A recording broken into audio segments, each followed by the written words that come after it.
Yo, what's up everybody? Welcome back to a new video. I hope everybody is having a wonderful, I think it's March 16th that I'm recording this, so hopefully this is up March 17th. I couldn't even tell you with the way that I am. I'm really a piece of work. True to my promise, last time I recorded, I did make more videos. I just didn't have it in me to edit them, so they never got posted. They're sitting on YouTube, private. So, and it's been too long for me to really go back and edit those, I think. However, it is draft season, and I am extremely late to the party in terms of talking about draft prospects and making a mock draft. So I thought we'd do that today. Obviously, the other day, the Bears moved down with the Panthers, and a huge deal. Honestly, the Bears got a ton back for that. And also, quick note, I do believe that this 13th pick that belongs to the Jets is probably going to be with the Packers eventually once they figure out the whole Aaron Rodgers thing. So take that with a grain of salt. Take all of this with a grain of salt, actually. None of this is going to be right at all, probably. And everyone's going to hate it because everybody's a critic, and that's just how life goes. Anyways, the top of the draft, the Panthers move up, which means they have the quarterback of their choice. And as unfortunate as that is, I think it's C.J. Stroud. If I'm the Panthers, I'm picking Bryce Young, because I do believe Bryce Young to be a much better prospect than C.J. Stroud.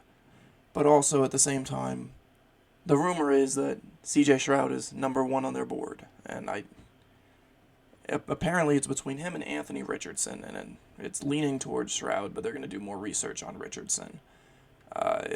I don't know why that is. I couldn't really tell you. Probably a scheme fit thing or something like that. Which is great if you're the Texans and you get to take Bryce Young. I don't think you'll ever catch slack for that. He's the player of their choice, regardless of where they are in the draft. It's a pretty simple pick. I think these top three are pretty set in stone, at least for me. I don't think they'll shake. C.J. Stroud, Bryce Young, and then I'm going to go with Will Anderson Jr. In my opinion, he's the best player in the draft. You get to sit at 3 if you're Carolina, or if you're Arizona, my bad. And you get to stick and pick and still get the best player in the draft by a pretty sizable amount. I think the only player that even comes close to Will Anderson, my bad, I'm sorry, I'm losing my fucking mind. I think the only player in this class that comes close to Will Anderson is Jalen Carter. But there's so much going on with Jalen Carter that it is incredibly hard to pick where he goes. He was the consensus best player in the draft for so long, and then he got arrested. Which on its own I don't think is enough to drop him a significant amount, but he also showed up to his pro day overweight and tested awfully, so I don't really know where Jalen Carter goes. So I think if you're the Cardinals at 3 and you need D-line help, you go Will Anderson easily, especially if it's a coin flip between him and Jalen Carter already. It's not anymore with everything that's come out recently.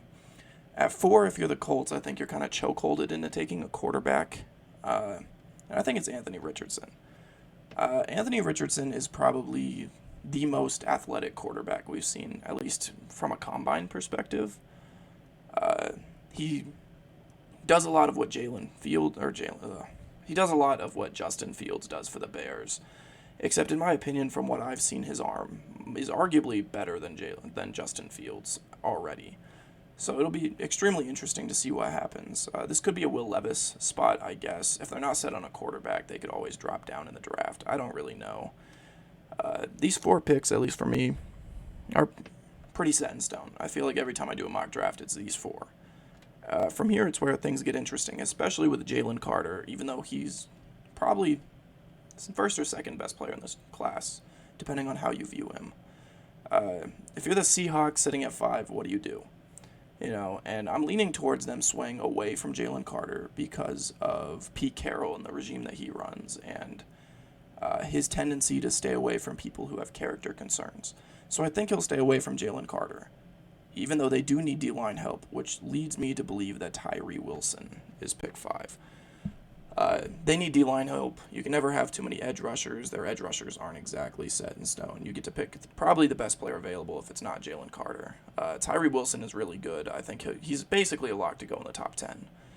And most of my mocks, I do have him going to the Seahawks at 5. I feel like that makes sense. That's probably the consensus. This thing has a little, a little trend thing. Yeah, 24% to the Seahawks.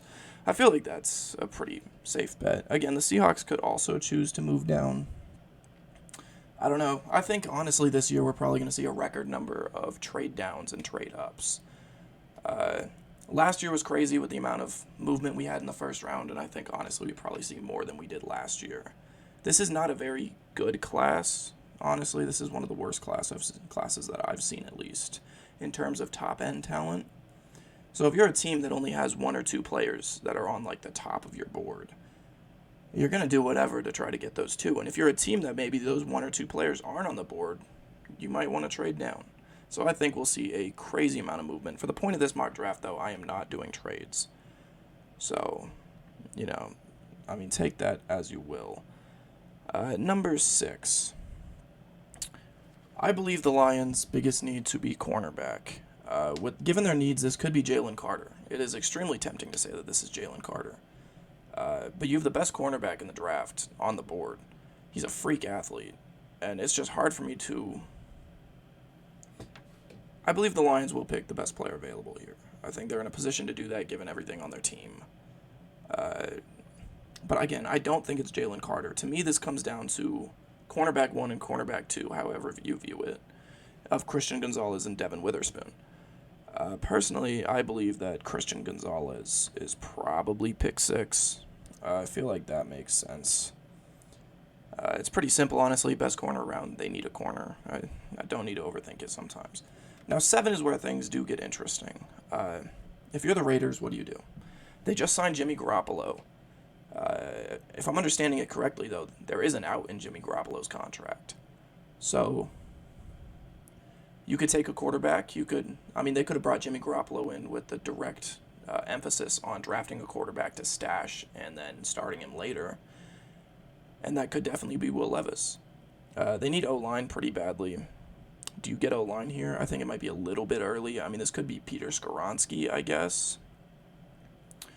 Even a Paris Johnson Jr. spot. You could even argue that Broderick Jones could go this early. This could be Devin Witherspoon, I guess. But in a class that is as weak as it is, I feel like teams are more optimistic to taking a chance on somebody, which is exactly what Will Levis would be as a quarterback. And that's why I'm going to stick with Will Levis here. Although I do believe that most likely, if it's not Will Levis, it could be Devin Witherspoon. Which is where you get to the Falcons at 8. And I just mentioned him, and he'll come off the board here, Devin Witherspoon.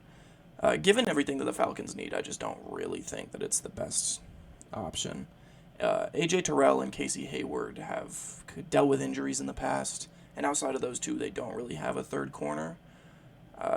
So I believe Devin Witherspoon could be a plug-and-play third corner and probably end up starting for you given what you have already and their tendency to get hurt. Which gives the Bears a perfect opportunity at 9 to take Jalen Carter off the board. Again, I have absolutely no idea how far he's going to fall, or if he does at all, honestly. He was a little overweight. He tested pretty poorly. He refused to run the 40, I believe. He also got arrested, so I do think he falls, but I think a team, especially in a weak class, is going to take a chance on him in the top half of the first round.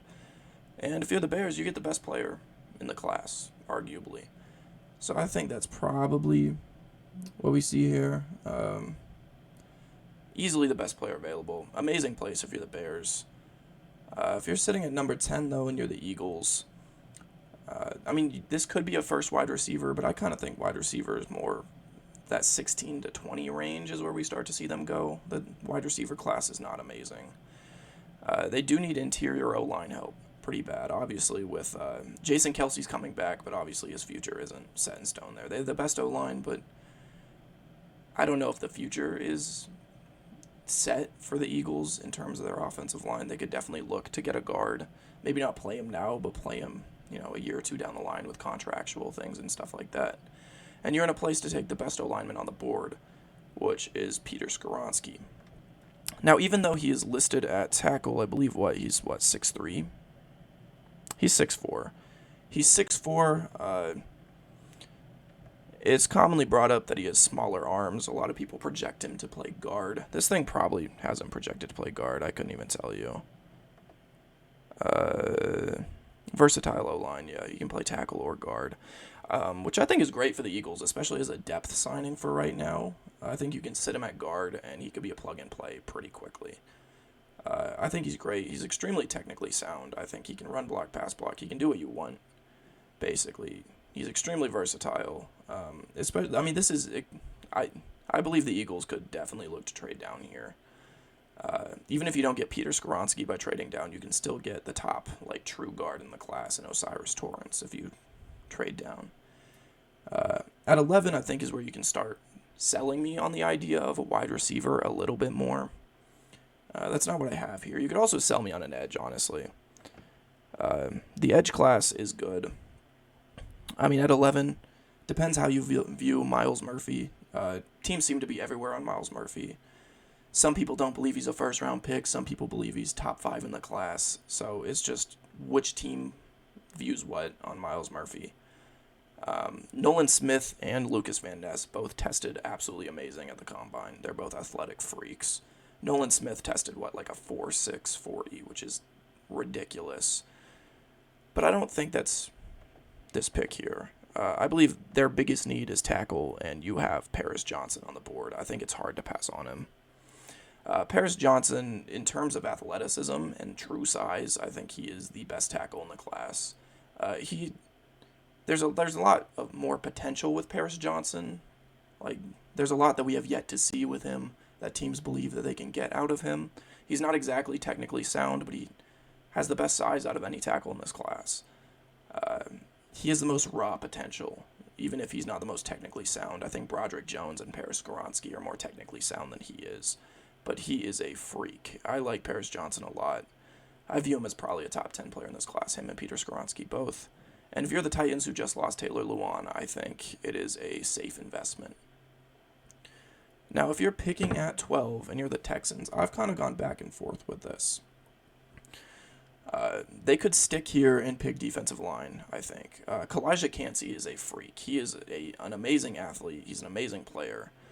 I think he's pretty underrated. I could see him going this early. The Texans could also stick here and just decide to pick the best player on the board. Or they could even trade back.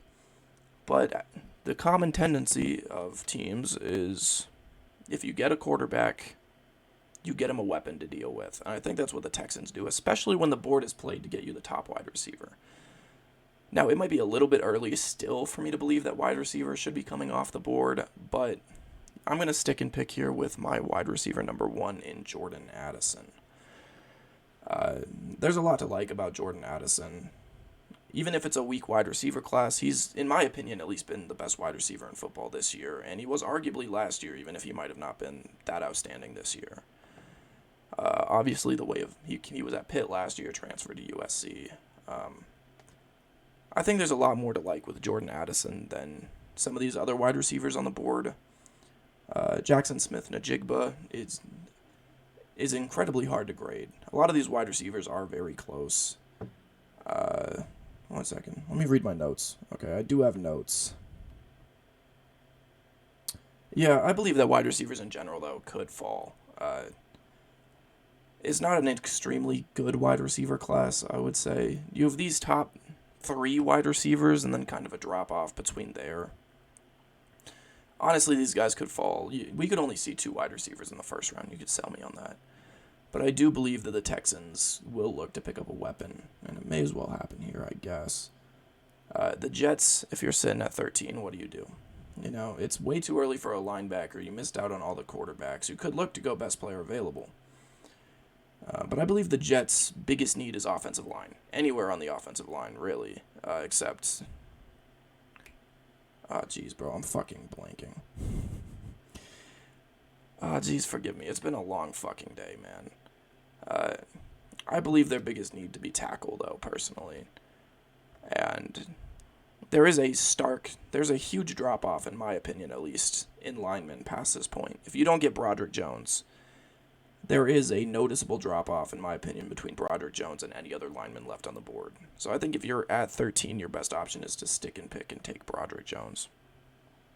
Again, though, that pick 13 could end up the way of the Packers if the Aaron Rodgers deal happens, which it still hasn't, even though it seems pretty set in stone, just the Packers haven't accepted it yet, so, we'll see what happens there. Now, the Patriots are routinely the hardest team to predict because they often trade back, and they often just take whoever the fuck they feel like. So it's incredibly hard to pick whatever the Patriots do. I believe their biggest need, though, to be outside corner.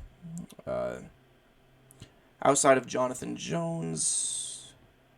Yeah, outside of Jonathan Jones on the Patriots depth chart, I don't really think that there's a whole lot going on at cornerback. They really need a second outside boundary corner, which is why I believe that this is where Joey Porter Jr. goes, which as a Steelers fan, that is incredibly tough because I'm really rooting for him to fall to 17, but at least in this scenario, he doesn't. Again, though, they could go edge. The Patriots could look to go edge. I just do not believe it to be as big of a need as this simulator does. So I'm going to stick and pick with Joey Porter. If you're sitting at 15, what do you do? If you're the Packers. If you lose Aaron Rodgers, you're most likely starting Jordan Love, a rookie quarterback. You could definitely look to get him another weapon. Or you could address edge. There are 3 edge rushers that, in my opinion, should have already been gone by now. It's just the way that the board is played out. Lucas Van Ness, Nolan Smith, and Myles Murphy are all worth a pick at 15 or greater, easily. But I don't think that's the pick here. I believe they go wide receiver, get a weapon for their essentially rookie quarterback. And I think that's going to be Jackson Smith and Najigba. Although I do personally like Quentin Johnson, just as much.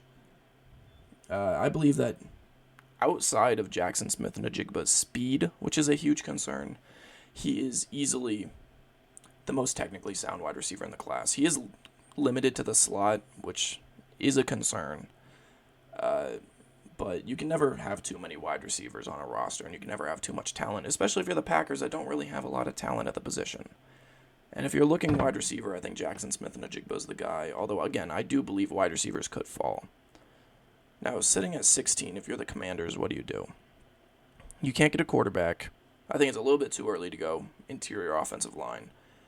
And there's no linebacker really worth trading. This is the first pick where I would, seriously say that they should trade down. But I don't believe that they do that. I believe that the Commanders can look to upgrade a lot of positions in the draft, and one of those many positions is corner. I believe that corner is a bigger need than the simulator does, and it's the same thing as earlier. If you don't get Deonte Banks, who tested amazingly, I think people are really underrating Deonte Banks as a prospect. He was one of the biggest winners of the Combine, and I think he'll definitely be gone in the 16 to probably 24 range.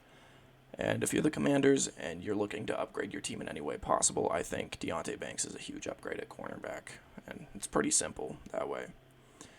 If you're the Steelers at 17, what do you do with the way that the board is played out? I don't believe that there's really a tackle that you can look to take at 17. Especially when, at least in my mind, I view Anton Harrison, Darwin Jones, Matthew Bergeron, and Darnell Wright in a pretty similar respect. I don't think there's a huge downgrade. I would say that this is the second tier of tackles, these 4.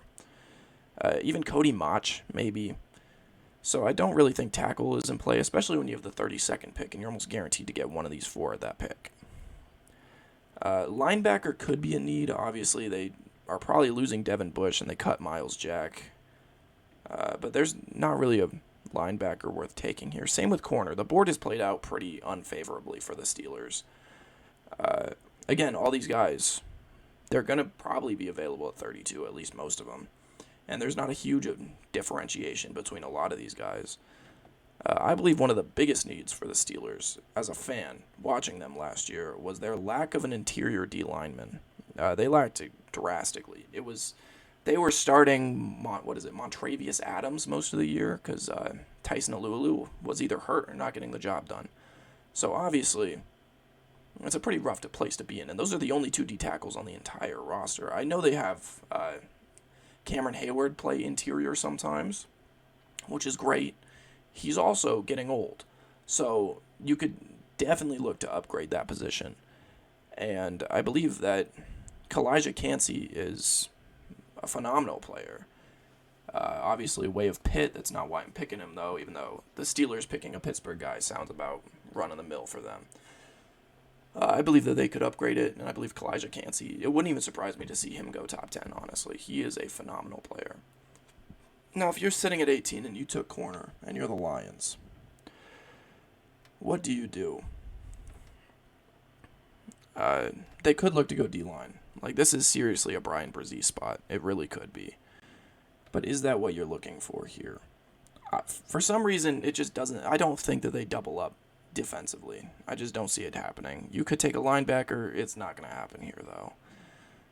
It's a little too early for the backer class. I'm not a big fan of any of the linebackers, really. Jack Campbell's cool. Drew Sanders is cool. I think Trenton Simpson might be worth a first-round pick.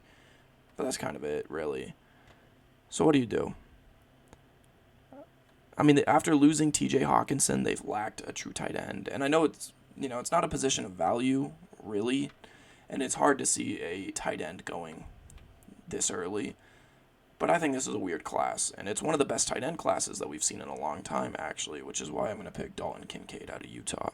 I personally like Michael Mayer a little bit more. But they offer two completely different things. The tight ends that are on the Lions roster currently have found success in run blocking. But they're not exactly a vertical moving tight end that can get you yards. Dalton Kincaid is that. Dalton Kincaid can stretch the field. He can get you 20 yards a play if you really need him to. And they lack that. They have the run blockers, though, which Michael Mayer is a little bit more of a run blocking tight end. Even though he can move the sticks, it's not what he does best, like Dalton Kincaid. I think Dalton Kincaid is the best stretching the field tight end in this entire class. Obviously, the Buccaneers are in an incredibly interesting spot as well. Obviously, they just lost. Actually, the Buccaneers have gone on a field day losing players. Actually, they did lose Tom Brady. What do you do there? This could be a spot where I see a quarterback go. It'd be a huge shock, but I do believe that there is an outside possibility that Tanner McKee or Hendon Hooker even slide into the first round. There are rumors that Hendon Hooker could be seen at the back of the first round, but again, I don't really see it happening right here. It could be tight end. They could go back-to-back tight end, take Michael Mayer. This could be Brian Brzee.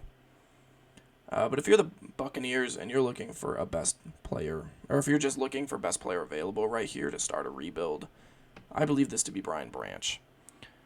Brian Branch is one of the best safety prospects I've seen in a long time. He's, in my opinion, honestly, he could be argued top 5 in the entire class. So if you're able to stick and pick at 19 and take him, I think that is phenomenal. What do I have in my notes,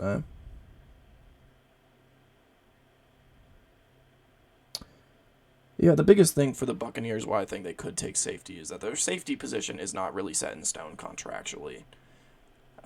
Both of their safeties have like 1 year left on their deals, and who knows what happens after that, especially for a team that is probably looking to get younger. And Brian Branch is an amazing prospect. Now, sitting at 20, the Seahawks. I had them take an edge last time. And again, this is another spot where I think a trade down could happen. This could even be a shock O'Cyrus Torrence pick. I don't think it's super early for O'Cyrus Torrence. It'd be kind of a stretch, but if it fits your need, it fits your need. I don't see that being the choice here, especially with Brian Brzee on the board. I think they take him. Top player coming out of high school. I like Brian Brzee. I don't think he's a top 20 guy, but they do have a desperate need at D-line. I think they were starting, Poona Ford? I think Poona Ford was their guy last year. So their entire D-line needs an overhaul. They were ranked 30th against the run last year, I believe. That is awful. So doubling up on the defensive line is something I could definitely see the Seahawks doing. They could go edge. They could double up edge. Again, I'm kind of kicking myself because I do believe all 3 of these players are way better than where they're going to get picked. They're the only 3, them and Bijan Robinson, but it is so hard to predict a running back. There's so many teams before this. Bijan Robinson could go anywhere in the first round. It wouldn't shock me. He could go top 10, and I'd be fine with it. And he could fall to about 30th, and I'd say that makes sense. It's so hard to predict what happens with a running back, especially with the positional value being at an all-time low for a running back, even if he's a generational prospect in my mind. The Chargers sitting here. What do you do if you're them? This could be Quentin Johnston. 100% could be Quentin Johnston. It definitely could be. They lack a wide receiver 3 desperately in LA. I don't think you're in a position to really take a tackle or a linebacker or really a cornerback. The biggest thing for the Chargers,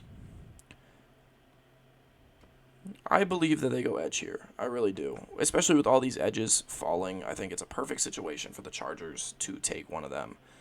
Uh, they do have two amazing edge rushers in Khalil Mack and Joey Bosa, but both of them struggle to see the field at the same time due to injuries. And outside of that, they don't really have any depth of the position. So if you're the Chargers, I believe taking an edge rusher is definitely in the mix, especially with so many good edge rushers still on the board. And I'm going to pick Nolan Smith. I believe him to be the best of the three. Nolan Smith tested phenomenally at the combine. I think he'll go way earlier than this. It's just what team takes him, you know.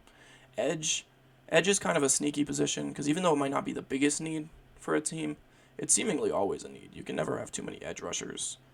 You can never have too much talent on the D line, especially coming off the edge nowadays.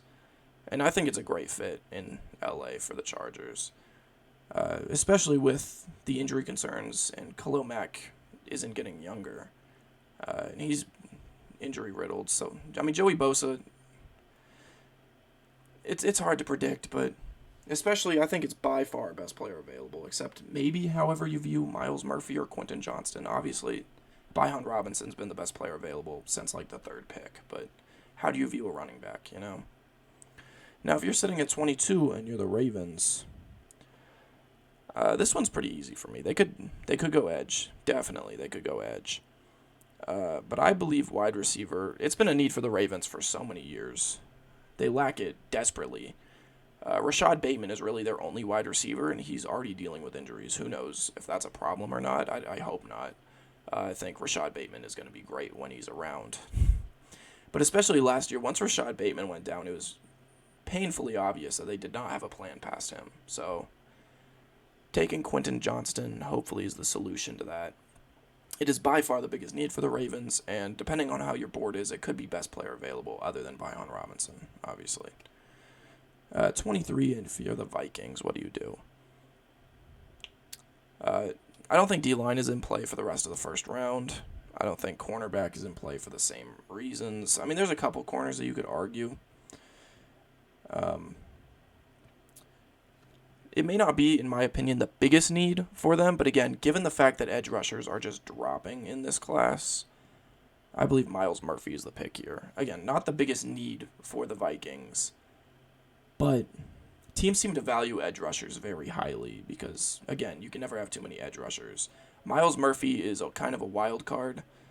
Some teams have Miles Murphy like not even being worth a first-round pick, and some teams have Miles Murphy in the top 10 of their board. So who knows what happens with Miles Murphy. It depends what team's on the board and what they view him as. I personally think Miles Murphy is a very good prospect. And especially the value at 23, I just think is way too crazy to pass up on. This could be Lucas Van Ness, depending on how this team views him. If you're sitting at 24 and you're Jacksonville, there's so many teams on this board that could take Bijan Robinson. I do think Bijan Robinson probably goes in the top 15, but I think it takes a team trading up to get him. I really do. It's just what team is going to do that, you know? This could definitely be Osiris Torrance. 100% you can convince me that this is Osiris Torrance. This could even be a sneaky Antonio Johnson spot. I like him a lot. He's a huge safety out of Texas A&M. You could convince me on Cam Smith, I believe, the cornerback out of South Carolina. But Jacksonville, again, is in a great spot to take just best player available. And I'm going to go with Michael Mayer, tight end Notre Dame. Now, they did get Evan Ingram back on a franchise tag. But it's a franchise tag. After next year, who knows what happens with Evan Ingram, and they don't really have a tight end, too, behind that. So you can take Michael Mayer, maybe sit him a year, and then depending on what happens with Evan Ingram, you have a plug-and-play tight end that is a very good tight end in this league. From day one, his sophomore season, he's going to be phenomenal. I struggle a lot with the Giants pick. I believe if one of those two tight ends falls, this could be a tight end spot, definitely. There is no center on the board worth taking or linebacker. I don't believe... I mean, wide receivers definitely a need, but I'm not huge on the board for wide receivers. Who knows what they do? It depends on how you view some of these guys. I am going to pick Zay Flowers. He's kind of a short gadget guy. What is he, 5'9", right?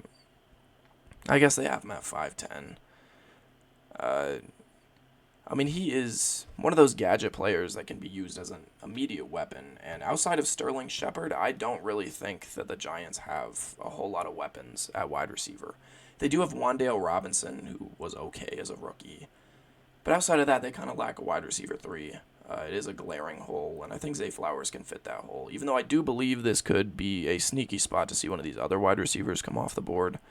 Most notably to me is Josh Downs. We could definitely see Josh Downs go. Or even Jalen Hyatt. I could definitely see Jalen Hyatt going this early. Now, if you're sitting at 26, if you would have asked me a couple days ago, this would have been a much harder decision. But given the Cowboys and what they like to do in the draft, I think that this is a no-brainer if Bijan Robinson is still on the board. I think that's definitely where you go. Even with Ezekiel Elliott being gone, it's probably not the biggest need. But we've seen the Cowboys routinely. Whoever's top of their board, regardless of position, they're going to pick. That's just how the Cowboys have been the last couple of years, it seems. And Bijan Robinson from Texas, it seems to fit for me. Without Zeke, they lack a second running back, and also Tony Pollard has very limited experience being a top and every down running back in this league. Is he ever going to be that? Maybe. He showed in flashes. But we haven't seen a full season of constant productivity from Tony Pollard. And it obviously doesn't hurt to get another weapon on offense as is. So I believe that they go Bijan Robinson, especially because I think the Bills at 27 would love to see him still on the board, but they won't have that luxury. The Bills are in a great spot where they don't really have a ton of needs. I do believe that they could go safety here, given everything that's happened. They did get Poyer back on a 1-year deal, but who really knows what happens there? This could be Antonio Johnson. I like Antonio Johnson a lot, even though he might not be a first-round guy. But I believe if you're sitting at 27, it's about time that we see O'Cyrus Torrence go. He's by far, in my opinion, the best guard in the draft. I don't think it's even close. And the positional value for guard isn't very good, but O'Cyrus Torrence is a pretty low-risk guy. His potential's pretty set in stone, I would say. You're going to get a quality player out of O'Cyrus Torrence. He's going to be a pretty good guard in this league. Even though if he doesn't have top-end potential to be like the best guard in the league or a every-year Pro Bowl kind of guy, he can pretty much immediately be a plug-and-play starting guard. I think they have Isaac Suamalu. I think that's who's their guard on the right side that he could just immediately play over, honestly. I think O-line is definitely something that the Bills could look to address. And I think O'Cyrus Torrence is an immediate upgrade. And if you're sitting at 27, that's an amazing place to be at. So, pretty much a no-brainer here. If you're sitting at 28, what do you do? This could be... I could see a world where this is Cam Smith, easily. I think they could look to upgrade corner. They need a second outside guy, really. Or even... I think they have Chidobe Awuzie as their second outside guy. Mike Hilton plays the slot for him. This could be Cam Smith, even a sneaky Kali Ringo pick, maybe, depending on how teams view him. But I think by far the biggest need for them is tackle, and I think that this is where we see Anton Harrison go. I think he's definitely the best of the 4 left. So I think for me it's pretty much a no-brainer. If Anton's on the board, may as well take him. At 30 is where we finally see a team take Lucas Van Ness. I think Lucas Van Ness is worth a pick way before that, but before you crucify me, understand that players fall in the draft every single year. We see players consistently fall in the draft and wonder how the hell that happened. And in this scenario, it's Lucas Van Ness, even though I believe he should be gone well before this. Again, I think it's kind of best player available by a good amount, really. There's nobody else on the board that is even close to Lucas Van Ness, in my opinion. You can never have too many edge rushers. And the Saints kind of lack depth at the position. So he might be edge rusher 3 his rookie year, which I think is a great spot to be in if you're a rookie. So if you're the Eagles sitting at 30, they picked earlier, right? They got, I had him go tackle. And Peter Skoronski, I'd imagine, is moved to guard. The biggest need for them is probably receiver. Probably. But I'm going to look for them to address their secondary here. And I'm going to go... One second, I lost cornerback. Now, this could really be anybody. Like, there are so many players that you could sell me on. I think this could be Forbes, Smith, Stevenson, Williams. This could even be Hodges Tomlinson or Eli Ricks. I think that this is probably the second tier. I think you could even throw Kali Ringo in this mix.